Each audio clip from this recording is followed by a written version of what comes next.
So yun mga kanayon, nagbabalik si Kanayon. First time natin na magtatagalog dahil sobrang daming nagtatanong bakit daw ako nagbibisaya, ang lalim pa kamong ginamit kong Bisaya, hindi nila naiintindihan. Magtatagalog ako ngayon para maiintindihan ng lahat at hindi na rin ako maglalagay ng subtitle dahil sobrang hirap maglagay ng subtitle pag binibisaya mo, sobrang panghaba yung itatype mo. Mga kanayon, meron tayong pag-uusapan, kunting topic ngayon pero without further ado, kung bago ka pa lang sa aking Facebook, sa aking channel, hindi ka pa nakapag-like, nakapag-subscribe, hindi ka pa naka-notification bell para lagi kang updated sa mga upcoming video ko, ano naman. Ayan. Intro muna tayo! Sino at ano ang pasundayag ni Kanayon at tangi? Okay. Oy. Si Kanayon na. Si Kanayon, oy. So ngayon mga kanayon, magbabalik na ako. Ano ba yung pag-uusapan natin ngayon?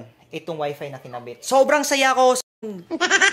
Merong positive dito, ang lakas ng internet niya. Nakapag-Facebook kami, nakapag-YouTube kami.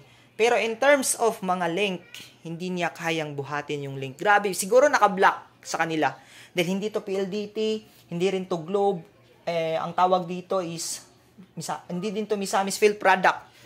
Wala kaming access dito, wala lahat. Pero pag tumawag kami sa kanilang company na anong nangyari dito, medyo malag, ayan, nagre-response naman sila properly. So mga kanayon, yan yung pag-uusapan natin. Kunwari, pag binuksan ko dito yung Foodpanda account ko, asan na yun? Ito. Ang mangyayari, ganito. Ayan, the internet connections appears to be offline. Pero dapat, hindi gano'n ang yung lalabas. Makapasok ako. Lalo na sa ginamit kong StreamYards, yung mga platform na kung saan, yun yung ginagamit namin sa pagla-live sa YouTube. Dahil ito ay libre lang, hindi kami nagbabayad. Hindi din ako makapasok doon. Kaya sobrang something... Hindi naman ako na-disappoint dahil may kasamang cable to. Dahil mura lang siya, $599. Nagpunta din ako sa atin, nagtatanong ako dahil mahal yung sa kanya, malaking Mbps, like 20 Mbps. She pay around 1K, ganon. Dahil yung mga kanayon, sobrang hirap, hindi ako makalagin dito, hindi ako makapasok sa aking Panda account. So ngayon, sa mga nagtatanong dyan kung maganda ba yung field product, maganda naman totally dahil mura sila, pero wag na kayo mag-expect kung mabuksan nyo lahat ng link. Siguro naka-block sa kanila dahil ba malakas sa sagap ng internet. Yun yung topic natin ngayon mga kanayon. Pero ayun, kahit papaano, ayan, hindi talaga makapasok siya ganun. Oh. Pero sa ano dito, sa Facebook, sobrang lakas niya. Ayan.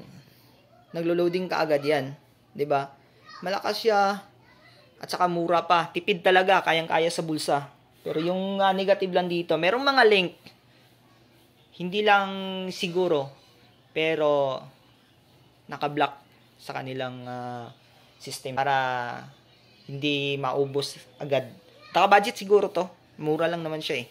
Ayun mga kanayon, yun lang yung pag-uusapan natin sa lahat ng aking mga kaibigan dyan na nakakilala sa akin, like sa YouTube. Hindi ako makaakyat sa StreamYard. May internet naman ako, pero hindi natin magamit yung... Hindi rin makapasok to mga kanayon. Stream Elements. Or StreamYard. Ayan. Ito yung StreamYard natin. Pag pinindot mo yan, ito yung ginagamit namin. Ganito yung mangyayari. Oo. Like for example, nag-aaral ka, college ka, tapos merong mga link na ipapasa yung teacher mo, merong gagamitin na doon kayo mag-i-edit. Paano yun? Paano mangyayari? So, yun lang. Positive dito, malakas signal niya pag YouTube lang. Pag matanda yung kasama mo, mahilig lang sa mga ganun, manood ng mga video sa Facebook, okay siya. Pero pag mga link, hindi niya kaya. So, I decided na ito lang muna gagamitin natin at makapag-live na ako sa YouTube pag meron na akong PLDT na ipakabit dito. So, yun lang. Maraming salamat sa inyong lahat mga kanayon. Kaya sa lahat po ng sumusuporta sa akin dito sa Uzamis, sa lahat po ng gustong magpakabit dyan, pag-isipan nyo muna ng mabuti dahil alam nyo na kung ano yung kinalabasan. At maraming thank you. Lagi kong sinasabi sa inyo na kapag buhay pa, sana all masarap. Love you all. Bye-bye. Ano? Ano? Ano? Ano?